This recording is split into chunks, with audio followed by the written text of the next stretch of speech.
So today we're extending that for many more days.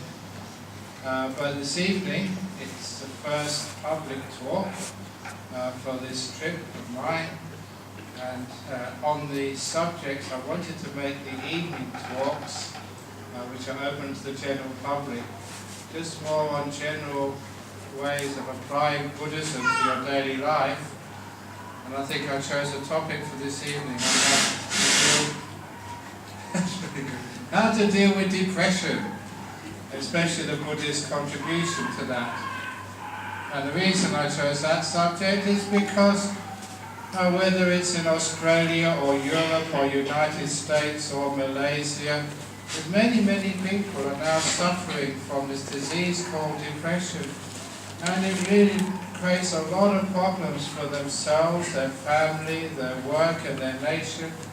And so using some of these classic Buddhist techniques to treat the negativity which causes depression is an amazing use of my time here.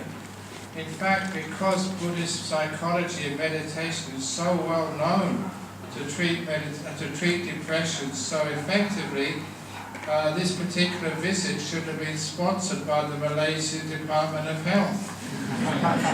I'm saving this government a lot of money.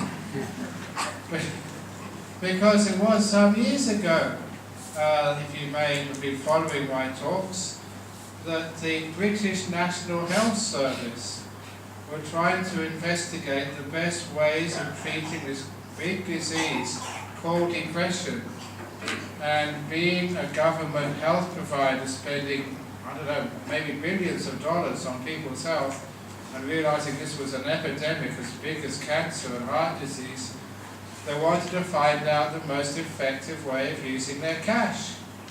And so they did clinical trials of 3 types of treatment. First of all, the drugs, the pills. Secondly, the counseling, or what we call cognitive behavioral therapy. People in the West like to give these things big words. What it means is talking it over with someone. And thirdly, the third treatment was meditation.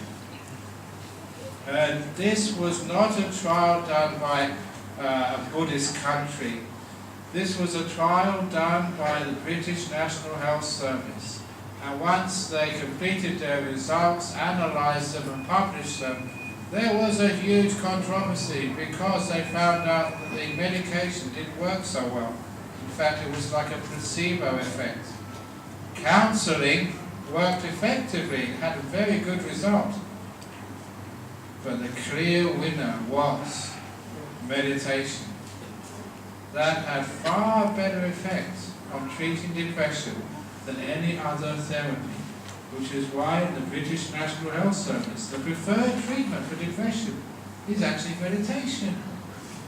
Now the reason why that works is because number one, meditation calms you down and gives you a bit of a rest.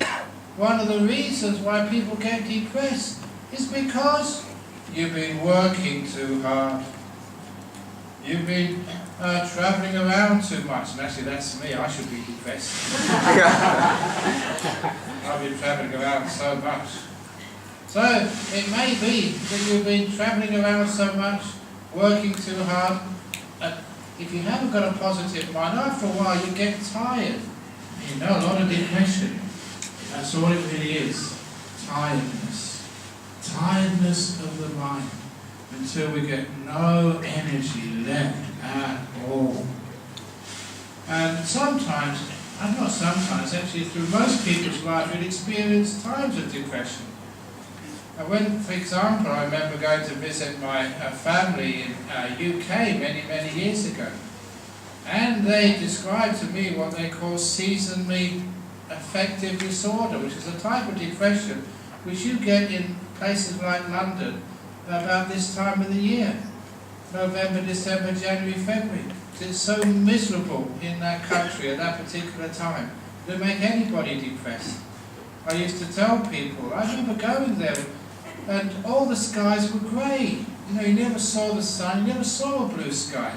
And indeed, the sun came up so late, maybe about 10 o'clock in the morning, then the sun rose and it went down again about 2 p.m. I remember going to school, always go to school in the dark and come home in the dark in winter time. So it was dark and it was grey. And you've been to London, all the buildings are grey. They don't paint them pink or bright yellow or orange. It's all grey buildings. And, you know, what clothes do people in England wear? You've seen them, they're just the grey suits. And the pavement is grey, everything is grey. And even the tea they drink is called Earl Grey. Everything is grey, that's what makes you depressed. And all they needed was actually taking people who were very depressed and just bringing some life to them. In other words, they take them into a brightly lit room and put Hawaiian shirts on them. The walls were coloured and they would actually have loud music just to stimulate them, to get them going again. So a lot of time depression is where we can't see the fun in life, the joy in life, the happiness in life. We just get mired down. And one of the things which meditation gives you, it gives you energy. You actually just get more alive, more awake. And the reason is this. The reason is because if you look at your mind, and think of your mind like some car engine. And imagine that car engine is running 24 hours a day. Okay, at night time it's not running fast, but when it's dreaming it's still turning over. You can imagine when it's running so fast and so long, it's going to wear out. It doesn't get a time to regenerate. So when we meditate, we learn how to let go and make peace, and we can actually regenerate our mind. So that's one of the best remedies, is just learning how to relax and rest. If any person wants to make a lot of money and start a new business, have a place, a resort, where you don't go and do activities. You don't go swimming and have parties. Just a place where you can sleep. A sleep resort. Is that the ghost?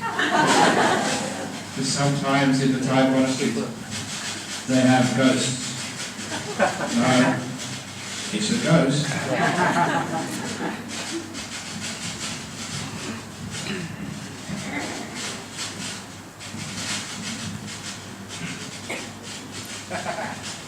Never mind.